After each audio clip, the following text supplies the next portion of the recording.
Hello everyone, नमस्कार। मैं अनीता। कैसे हैं आप सब? तो आप सबका एक बार फिर से स्वागत है रमनीता अकेडमी चैनल पर। तो मैं आपको बता दूं कि आज हम एक नई शुरुआत करने जा रहे हैं। आज हम शुरू कर रहे हैं हिंदी का गद्य साहित्य डॉक्टर रामचंद्र तिवारी के द्वारा। तो इसको मैं आपको बता दूं कि हम विस्तार से पढ़ेंगे अगर आप अपना सहयोग देंगे तो आपका सहयोग यही है कि आप प्लीज़ रमनीता अकेडमी चैनल को सब्सक्राइब कर लें और क्लास को, अगर आप इसको पढ़ना चाहते हो, हिंदी का गद्य साहित्य डॉक्टर रामचंद्र तिवारी, जो एक बहुत बड़ी पुस्तक है भी बहुत महंगी, 1000 के ऊपर ही है। तो अगर आप इसको पढ़ लो, है बहुत, लेकिन ये महत्वपूर्ण, क्योंकि अगर इसको पढ़ लेंगे तो हमारा हिंदी का कोई भी ऐसी परीक्षा या कोई भी ऐसा पेपर नहीं होगा जो इससे बाहर आएगा। तो हिंदी का गद्य साहित्य डॉक्टर रामचंद्र तिवारी के द्वारा जो लिखा गया है, इसको मैं आपको विस्तार से पढ़ाऊंगी रमनीता अकेडमी चैनल पर, अगर आपका सहयोग होगा तो आप कमेंट में मुझे बता सकते हैं कि आप पढ़ना चाहते हो कि नहीं। तो आज मैं ये आपकी अपनी पहली क्लास इसकी डाल रही हूँ। तो देखते हैं कि आप कितना लाइक करते हो और कितना सब्सक्राइब करते हो, तो उससे आगे फिर मैं कंटिन्यू करूँगी। तो शुरू करते हैं। आज की पहला देखो, ये था खंड 1। इसमें जो पहला पेज है ये है हिंदी गद्य का स्वरूप विकास। तो इसमें हमें ये सूची दी गई है, इसके बीच में हमने ये पढ़ना है। पहला है साहित्य में गद्य पद्य की स्थिति। दूसरा है आदिकालीन हिंदी गद्य। फिर राजस्थानी ब्रजभाषा और दक्षिणी का खड़ी बोली गद्य। फिर गुरुमुखी लिपि में खड़ी बोली गद्य। आगे खड़ी बोली गद्य का विकास। आगे हिंदी गद्य शैली में युगांतर। आगे द्विवेदी पूर्व युग में हिंदी गद्य की विशृंखलता। आगे प्रौढ़ता परिमार्जन एवं शैली विकास का युग। आगे छायावादी कवि और हिंदी गद्य। आगे गद्य काव्य एवं गद्य गीतों की भाषा। आगे छायावादी आलोचकों का गद्य। आगे प्रगतिशील लेखक और हिंदी गद्य। आगे विचारशील आलोचकों एवं शोधकों का गद्य। आगे प्रयोगवादी लेखकों का गद्य। आगे नए कवियों का गद्य। फिर उपसंहार, फिर उत्तर आधुनिक गद्य, फिर शक्ति और दुर्बलताएं, और फिर समस्याएं। तो ये हम सब कुछ खंड 1 इस हिंदी गद्य का स्वरूप और विकास के अंदर पढ़ेंगे। तो देखते हैं पहला पेज, हिंदी गद्य का स्वरूप विकास। तो साहित्य में गद्य पद्य की स्थिति, ये हम आज पढ़ेंगे। तो ये मैंने हाईलाइट किया हुआ है, आप इनको देख सकते हैं। साहित्य मानव चेतना की अभिव्यक्ति है। चेतना अनुभूति की सघनता तथा चिंतन की गहनता के समन्वित आधार पर स्वरूप ग्रहण करती है। तो अनुभूति का संबंध हृदय की संवेदनशीलता से है और चिंतन वस्तु तत्व के स्थिति बोध के लिए उठने वाली शंकाओं, जिज्ञासाओं तथा प्रश्नों के बौद्धिक समाधान का दूसरा नाम है। मानव जीवन के विकास क्रम में हृदय के संवेदनशील तत्वों की क्रियाशीलता पहले देखी जाती है। देखो क्या बोल रहे हैं रामचंद्र तिवारी, साहित्य मानव चेतना की अभिव्यक्ति है। मानव चेतना की क्या है? अभिव्यक्ति है। मानव चेतना क्या होता है? अपने आप को जानना और इस पूरी दुनिया को इससे क्या होना? जागृत होना, पूरे संसार को जानना। चेतना अनुभूति की सघनता तथा चिंतन की गहनता के समन्वित आधार पर स्वरूप ग्रहण करती है। जो हमारी चेतना है, वो जो हमारे अंदर फीलिंग्स है, उनकी सघनता तथा चिंतन गहनता के समन्वित आधार पर स्वरूप ग्रहण करती है। अनुभूति का संबंध हृदय की संवेदनशीलता से है। किससे है? हृदय की संवेदनशीलता से है। और चिंतन वस्तु तत्व के स्थिति बोध के लिए उठने वाली शंकाओं, जिज्ञासाओं तथा प्रश्नों के बौद्धिक समाधान का दूसरा नाम है। ये बताया हमें अनुभूति और चिंतन के बारे में रामचंद्र तिवारी ने। आगे देखते हैं, प्राकृति की व्यंकरता देखकर आदि मानव के हृदय में वह का संचार हुआ होगा। किसको देखकर? प्रकृति की व्यंकरता को। प्राकृतिक उपकरणों की क्षण परिवर्तित रमणीयता ने मानव हृदय में रागात्मक वृत्तियों को उद्भूत किया होगा और प्राकृतिक की पोषकता के सत्य अनुभव के उपरांत ही मानव मन में उसके प्रति पूज्य वृत्ति जागी होगी। जीवन विकास के द्वितीय चरण में मानव ने चिंतन का आधार लिया होगा। उसने व्यक्ति जगत के जटिल रहस्यमय रूपों का बौद्धिक समाधान किया होगा। तर्कों की श्रृंखला ने विचारों को क्रम दिया होगा। नीतियों और सूक्तियों ने इन्हें सीमाओं में बांधा होगा और चिंतन अपनी सूक्ष्मताओं में साकार हुआ होगा। अब आगे पढ़ते हैं अनुभूति और चिंतन। चेतना की ये दोनों सीमाएं सत्तागत वेद के कारण अभिव्यक्तिगत शैली वेद भी स्थापित कर लेती हैं। हृदय की संवेदनशील वृत्तियाँ विशिष्ट छंद, स्वर, लय, गति, प्रवाह तथा ध्वनि के आधार पर मूर्त होकर पद रचना में सौष्ठव ला देती हैं। शब्दों में नाद सौंदर्य आ जाता है। वे कभी कोमलता, मधुरता, सरलता और कभी पुरुषता में बंधकर थिरक उठते हैं। संवेदनात्मक वृत्तियों की ये अभिव्यक्ति शैली सामान्यतः पद्य कही गई है। दूसरी ओर चिंतन जटिल समस्याओं के बौद्धिक समाधान, तर्कों की श्रृंखला, विचारों के क्रम, नियमों की मर्यादा तथा सूक्ष्मता की सीमाओं में बंधकर मूर्त होना है। क्या बता रहे हैं हमें? अनुभूति और चिंतन के बारे में रामचंद्र तिवारी बता रहे हैं। चिंतन की छंदमुक्त इस अभिव्यक्ति शैली को सामान्यतः गद्य कहा गया है। किसको? चिंतन की छंदमुक्त अभिव्यक्ति शैली को गद्य कहा गया है। संस्कृत साहित्य शास्त्र में गद्य और पद्य की विभाजित रेखा छंदबद्ध है। क्या है वो? छंदबद्ध। आगे देखते हैं। पद्य छंदबद्ध होता है और गद्य छंदबद्धता रहित। गद्य में क्या होता है? रामचंद्र तिवारी बता रहे हैं कि गद्य में छंदबद्धता नहीं होती है। साहित्य दर्पणकार ने गद्य को वृत्तगंधोजित अर्थात छंदबद्धता रहित शब्दार्थ योजना माना है। साहित्य दर्पणकार कौन है? साहित्य दर्पण के रचनाकार कौन है? विश्वनाथ। उन्होंने गद्य को वृत्तगंधोजित अर्थात छंदबद्धता रहित शब्दार्थ योजना माना है। क्या माना है? छंदबद्धता रहित, मतलब छंदबद्धता इसमें नहीं है। और इसके 4 प्रकार बताए हैं। कौन कौन से? मुक्तक, वृत्तगंधी, उत्कलिकाप्राय और चिरणक। मुक्तक गंध बंद असमस्त पदों में रचा जाता है। किसमें? मुक्त गद्यबंध समस्त पदों में रचा जाता है। वृत्तगंधी गद्यबंध में बीच बीच में व्रतों की गंध आ जाती है। और वृत्तगंधी में क्या होता है? गद्यबंध में बीच बीच में व्रतों की गंध आ जाती है, मतलब बीच बीच में व्रत होते हैं। उत्कलिकाप्राय गद्यबंध लंबे लंबे समस्त पदों में लिखा जाता है। तो उत्कलिकाप्राय में क्या होता है? गद्यबंध जो होते हैं वो लंबे लंबे होते हैं और समस्त पदों में लिखा जाता है। और चूर्णक में क्या है? चूर्णक में गद्य बंध में छोटे छोटे समस्त पद होते हैं। अब आगे देखते हैं। मानवता के इतिहास के प्रथम चरण में मानव हृदय संवेदनात्मक राग मूलक वृत्तियों का प्राधान्य लेकर चलता है। फलस्वरूप अनुभूति प्रधान चेतना पदात्मक शैली में ही अभिव्यक्त होती है। क्या बोल रहे हैं कि उसके बाद क्या होता है? अनुभूति प्रधान चेतना पदात्मक शैली में ही अभिव्यक्त होती है। यूं यूं जीवन सरलता और भावमयता त्याग कर जटिलता की ओर बढ़ता है, यूं यूं उसमें विचार तत्वों का प्राधान्य होता है। तू चिंतन प्रधान चेतना गद्यात्मक शैली में अभिव्यक्त होती है। पद्य का संबंध संवेदना, पद्य का संबंध किस किस से बता रहे हैं? संवेदना, भाव, रागपरता एवं कल्पना से है। और गद्य मूलतः विचार, तर्क, चिंतन तथा प्रत्यक्ष जटिल जगत से संबंध है। क्या बता रहे हैं कि गद्य का संबंध किससे है? विचार, तर्क, चिंतन और प्रत्यक्ष जटिल जगत से। और पद्य का संवेदना, भाव, राग, परकता एवं कल्पना से। अब देखते हैं। यही कारण है कि संसार के इतिहास में पद्य की स्थिति पहले और गद्य का विकास बाद में देखा जाता है। हिंदी साहित्य भी उपयुक्त नियमों का अपवाद नहीं है। आगे क्या है? मानवता अनागत भविष्य में कौन सा रूप ग्रहण करेगी, इसके विषय में कुछ भी नहीं कहा जा सकता। ये तो स्पष्ट है कि उसका अतीत रागदत्त प्रधान रहा है। उसका पथ हृदय के आग्रह से निर्दिष्ट होता रहा है और आज ये भी प्रत्यक्ष है कि वह बुद्धि तत्व का आधार लेकर अपना पथ प्रशस्त कर रही है। आज के मनुष्य जीवन के संतुलित विकास के लिए दोनों के समन्वय की आवश्यकता की ओर निर्देश कर रहे हैं। यदि ये संभव हुआ तो गद्य और पद्य का शैलीगत पार्थक्य मिट सकता है, दोनों एकाकार हो सकते हैं। हिंदी का मुक्तक छंद अपने स्वरूप में भविष्य का ये रूप छिपाए हुए है।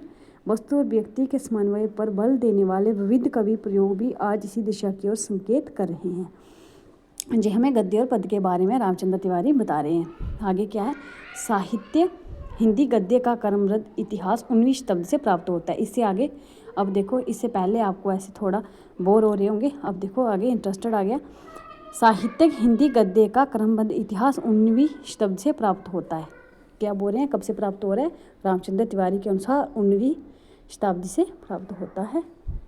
इसके पहले भी राजस्थानी गद्य, ब्रजभाषा गद्य और खड़ी बोली गद्य की परंपराएं क्षीण, मंद एवं शिथिल गति से चल रही थी। हिंदी गद्य के उपयुक्त तीनों रूपों में राजस्थानी गद्य प्राचीनतम माना गया है। इम्पॉर्टेंट है, राजस्थानी गद्य को प्राचीनतम गद्य माना गया है। इसका सूत्रपात 10वीं शताब्दी से माना जाता है। कब से? 10वीं शताब्दी से। ब्रजभाषा गद्य का प्रयोग अनुमानतः संवतः 1400 के आसपास से स्वीकार किया जाता है। कब से? 1400 से। ब्रजभाषा का प्रयोग 1400 ईस्वी के आसपास से स्वीकार किया गया है। हठयोग, ब्रह्मज्ञान आदि विषयों से संबंधित कुछ गोरखपंथी गद्य पुस्तकें प्राप्त हुई हैं। कहाँ से? हठयोग, ब्रह्मज्ञान। इसमें राजस्थानी और खड़ी बोली मिश्रित गद्य का प्रयोग किया गया है। किस किसका? राजस्थानी और खड़ी बोली का। ब्रजभाषा गद्य का सूत्रपात कब हुआ, इसके विषय में निश्चित रूप से कुछ भी नहीं कहा जा सकता। खड़ी बोली का प्रयोग यूं तो अमीर खुसरो संत कवियों तथा दक्षिणी हिंदी के कवियों में स्फुट रूप से बराबर होता है। कहाँ से? खड़ी बोली का प्रयोग अमीर खुसरो संत कवियों तथा दक्षिणी हिंदी के कवियों में स्फुट रूप से बराबर होता रहता है, किंतु उपलब्ध सामग्री के आधार पर खड़ी बोली गद्य की परंपरा पटियाला के राम प्रसाद निरंजनीकृत बाजा जोग विशिष्ट 1741 ईस्वी से ही प्रारंभ मानी जा सकती है। कब से? भाषा जोग विशिष्ट किसकी रचना है? राम प्रसाद निरंजनीकृत। तो आगे देखते हैं। 19वीं शताब्दी से पूर्व प्राप्त हिंदी गद्य के उपयुक्त तीनों रूप आवश्यक थे। उनमें जीवन की व्यवहारिक समस्याओं से संबंधित तर्कपुष्ट प्रौढ़ विचारों को वहन करने की क्षमता नहीं थी। राजस्थानी गद्य अपेक्षाकृत समृद्ध आवश्यक कहा जा सकता है, किंतु उसकी समृद्धि भी विवेचन, तर्क, युक्ति, चिंतन तथा मनन से पुष्ट सूक्ष्म विचारों की सीमा का संस्पर्श नहीं कर सकी थी। हिंदी गद्य की इस अप्रौढ़ता के पर्याप्त कारण है। देखते हैं। अपभ्रंश के ध्वंस विशेष से निकलकर जब हिंदी साहित्य अपना स्वरूप निर्माण कर रहा था, उस समय मुख्यतः उसे बौद्ध सिद्धों और जैन आचार्यों का ही आश्रय मिला था। बौद्ध और सिद्धों तथा जैन आचार्यों दोनों का संबंध जनजीवन से मुख्यतः धार्मिक दृष्टि से ही था। किससे था? दोनों का संबंध धार्मिक दृष्टि से ही था। धार्मिक उपदेशों को जनता तक पहुंचाने के लिए इन दोनों ने पदात्मक अभिव्यक्तियों को ही मान्यता दी। यदि कभी किसी ने गद्य का प्रयोग किया भी होगा तो उसमें वैचारिक प्रौढ़ता का अभाव रहा होगा, क्योंकि धार्मिक आचार विचार के लिए अधिक सशक्त गद्य की आवश्यकता नहीं होती। आगे, चारण कवियों द्वारा रचित रासो ग्रंथों में वीर तत्व और प्रेम की ही अभिव्यंजना प्रधानता स्वीकृत थी। क्या था? चारण कवियों ने जो रासो ग्रंथों की रचना की थी उसमें वीर तत्व और प्रेम की ही अभिव्यंजना प्रधानता स्वीकृत की थी। आगे, काव्य की इस विशिष्ट आख्यान परंपरा को स्वीकार करने वाले कवि आश्रयदाताओं के चरित्र को व्यापकत्व और अमरत्व दोनों प्राप्त करना चाहते थे। फिर गद्य की और उनका ध्यान कैसे जाता? भक्ति काल में भी गद्य साहित्य अपनी उपादेयता सिद्ध नहीं कर सका, ना तो ये इष्ट देवों के आदर्श चरित्र की प्रतिष्ठा के लिए उपयुक्त माना जाता है। क्या बोले रामचंद्र तिवारी कि आदिकाल और भक्ति काल दोनों में गद्य साहित्य अपनी उपादेयता सिद्ध नहीं कर पाया था, और न आराध्य के प्रति आत्मनिवेदन के लिए ही लीलामय भगवान की आनंद उद्भाविका सगुण लीला के गान के लिए भी ये सर्वथा अयुक्त था, और रहस्यमय सत्ता के प्रति व्यक्तिगत निश्चल रागात्मक संबंध भी इसके माध्यम से कैसे स्थापित होता। भक्तों के व्यक्तित्व से संबंधित वार्ताओं में प्रयुक्त गद्य विचार गंभीर्य के अभाव में प्रौढ़ कैसे हो सकता था। अरबी और फारसी साहित्यों से संपर्क होने पर भी गद्य साहित्य प्रौढ़ ना हो सका, क्योंकि जनजीवन की नैतिक गतिविधि से इसका संबंध भी नहीं के बराबर था। रीतिकालीन साहित्य भी सामान्य जीवन की रंगड़ियों में ही पोषित एवं पल्वित हुआ। अंत गद्य के लिए अनुकूल वातावरण इस काल में भी उपलब्ध ना हो सका। रिद्धि काल में भी गद्य के लिए अनुकूल वातावरण उपलब्ध ना हो सका। रामचंद्र तिवारी के अनुसार कृत्रिमता, कल्पना, चमत्कार, ऊहा, अतिशयोक्ति तथा वासना पर श्रृंगार के इस युग में जनजीवन को यथार्थ स्थितियों की ओर ध्यान ही नहीं गया। इस युग में उपयोगी साहित्य भी पद्य में रचा गया। रीतिकाल में भी साहित्य किस में रचा गया था? पद्य में ज़्यादातर। 19वीं शताब्दी में हिंदी प्रदेशीय जनजीवन ब्रिटिश शासन से टकराते हुए नवीन दिशा की ओर मुड़ा। कब? 19वीं शताब्दी में जीवन में बौद्धिकता का प्रवेश हुआ, सामाजिक चेतना गतिशील हुई, जनता जागी और एक ऐसी युग चेतना का प्रभाव फूट पड़ा जिसके लिए गद्य की स्थिति अनिवार्य थी। तो रामचंद्र तिवारी ने हिंदी गद्य का प्रारंभ 19वीं शताब्दी से ही माना है और एक ऐसी युग चेतना का प्रभाव फूटा जिसके लिए गद्य की स्थिति अनिवार्य थी। डॉक्टर रामविलास शर्मा जैसे कुछ प्रगतिशील विचारक हिंदी नवजागरण में ब्रिटिश शासन की प्रगतिशील भूमिका स्वीकार नहीं करते, किंतु इतना तो स्वीकार करना होगा कि भक्ति काल का लोक जागरण मुगल शासन के अंतिम चरण में बिखर चुका था और ब्रिटिश शासन से टकराने से ही जागरण की नई चेतना उत्पन्न हुई। राजा राममोहन राय ने लॉर्ड हेस्टिंग की नीतियों का विरोध करते हुए बंगाल की जनता, लॉर्ड हेस्टिंग का टाइम दिखाया 1813 से 1823 ईस्वी तक की नीतियों का विरोध करते हुए बंगाल की जनता को जगाया था। ये आवश्यक है कि ब्रिटिश शासन नित्य भारत के त्वरित विकास के पक्ष में नहीं था। युग की इस नवीन चेतना का भार लेकर हड़ी बोली गद्य विकसित होने लगा। हड़ी बोली गद्य के विकास क्रम की सम्यक अवधारणा के लिए हिंदी के अन्य प्राचीन गद्य रूपों का संक्षिप्त परिचय अप्रासंगिक न होगा। अब देखते हैं आदिकालीन हिंदी गद्य। देखते हैं 9वीं से 14वीं शताब्दी तक कैसा विकास हुआ था, वो देखते हैं आदिकालीन हिंदी गद्य में। राजस्थानी ब्रजभाषा तथा होड़ी बोली के गद्य रूपों का अलग अलग परिचय देने के पूर्व आवश्यक है कि हम हिंदी के आदिकालीन गद्य की स्थिति और स्वरूप पर विचार कर लें, क्योंकि ये गद्य परवर्ती सभी गद्य रूपों की पृष्ठभूमि प्रस्तुत करता है। आदिकालीन गद्य के स्वरूप विकास की सूचना देने वाली प्रमुख कृतियाँ निम्नलिखित हैं। पहली कुवलय माला कथा, ये कब की है? 9वीं शताब्दी की। फिर राउल बेल 11वीं शताब्दी का। फिर उक्ति व्यक्तिकरण 12वीं शताब्दी में। फिर बन रत्नाकर 14वीं शताब्दी में। फिर कीर्तिलता 14वीं शताब्दी में। तो कुवलय माला कथा का देखते हैं विस्तार से। किसकी रचना है? उदोत्तम सूरी द्वारा सन 1835 में। तो अब ये देख लिया हमने कुवलय माला। तो अब देखते हैं उदोत्तम सूरी द्वारा इसकी रचना 1835 ईस्वी में लिखी गई है और आचार्य हजारी प्रसाद द्विवेदी के अनुसार 9वीं शताब्दी की कुवलय माला कथा में कुछ ऐसे प्रसंग हैं जिनमें बोलचाल की तत्काल प्रचलित भाषा के सुंदर नमूने आ गए हैं। तो इसका एक नमूना जो नीचे दिया हुआ है, तो हजारी प्रसाद द्विवेदी के अनुसार 9वीं शताब्दी और उदोत्तम सूरी के द्वारा सन 1835 में लिखी गई है। जो हजारी प्रसाद द्विवेदी के अनुसार 9वीं शताब्दी की कुवलय माला कथा में कुछ ऐसे प्रसंग हैं जो उसके अनुसार हमें प्रसंग दिए हैं। बो बटौता तुम्हें जानी यो राजकुले वृतांत, ते ही बणियन बने हे व्याघ्र स्वामी क वार्ता राजकुले, तेन बणियन कुवलय मालाएं पुरिंस द्वेष ने पात ओलंबित इमम चोसौन ओफोडियम एको उटियु चट्टो बणियम चनेनम यदि पांडिताइन ततो मयम परियेत्यम कुवलय माला। आंजी बटपुत्रो तुम नहीं जानते, इसका अर्थ बता रहे हैं। आंजी बटपुत्रो तुम नहीं जानते राजकुल में क्या वृतांत है। उन्होंने कहा कहो हे व्याघ्र स्वामी क्या वार्ता है राजकुल में।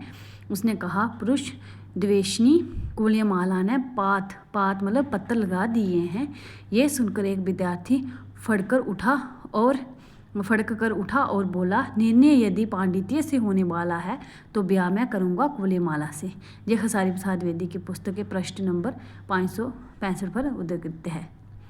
आगे राउल बेल के बारे में क्या है? 11वीं शताब्दी में अनुमानता 11वीं शताब्दी में रचित एक प्रेम काव्य है।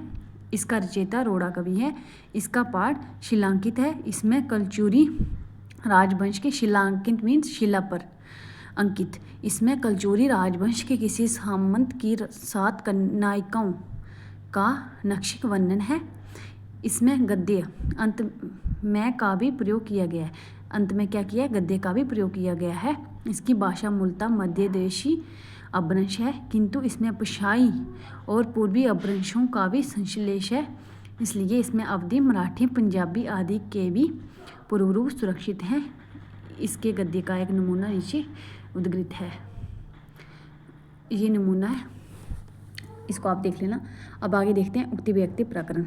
इसकी रचना महाराजा गोविंद चंद्र के सभा पंडित दामोदर शर्मा ने राजकुमारों को कान्य कुज और काशी प्रदेश में प्रचलित तत्कालीन भाषा में संस्कृत सिखाने के लिए की थी। ये एक व्याकरण ग्रंथ है। उक्ति व्यक्ति प्रकरण क्या है? एक व्याकरण ग्रंथ है। और गोविंद चंद्र का राज्यकाल सन 1145 ईस्वी तक था, इसलिए निश्चय ही इसकी रचना इसी समय के आसपास हुई होगी। इसके गद्य का एक नमूना देखिए। गांग नहायम धर्म हो पाप जा, जस जस धर्म बाढ़ तस तस पापू गाठ। जब जब धर्म बाढ़ तब तब पापू ओहट, जैसे जैसे धर्म जाम तैसे तैसे पापू हाम। जेम जेम धर्म पसर तेम तेम पापू ओसर, जेहा जेहा धर्म चढ़ तेहा तेहा पापू हस। जाहम जाहम धर्म ना ताहा ताहा पापू मान। ये कीर्तिलता और अबहट भाषा, ये डॉक्टर शिव प्रसाद सिंह की भूमिका। आगे बर्नरत्नाकर, फिर कीर्तिलता, इतना ही रखेंगे। बर्नरत्नाकर के बारे में पढ़ते हैं। ये ठाकुर ज्योतिरीश्वर द्वारा 14वीं शताब्दी में रचा गया है। इसका ढांचा विश्व कोशात्मक है। डॉक्टर सुनीति कुमार चटर्जी ने इसका संपादन करके प्रकाशित कराया है, यद्यपि ये मैथिली गद्य की रचना है। किंतु इसमें प्रयुक्त शब्दों को देखकर ऐसा लगता है कि तत्कालीन गद्य कृतियों में तत्सम शब्दों के ग्रहण और प्रयोग की प्रवृत्ति बढ़ रही है। इसके गद्य का एक नमूना नीचे उद्धृत है। ये नमूना देखो बर्नरत्नाकर का। उज्ज्वल कोमल लोहित संतुल सालंकर पंचम गुण संपूर्ण चरण अकठिन सुकुमार, गज हस्त प्राय जानु युगल पीत मांसल कुरम, पृष्ठाकार श्रेणी गंभीर दक्षिणावर्त मंडलाकृति, नाभि क्षीण सुकुमार बलित तिनी, गुणे समन्वित पुष्टि ग्रह बेकनीय श्याम सदृश सुकुमार, सूक्ष्म सुबोश दीर्घ शे गुणे संपूर्ण कोमलता। तो आगे ये कहाँ से लिया गया? आदिकाल का हिंदी गद्य साहित्य से। आगे देखते हैं कीर्तिलता।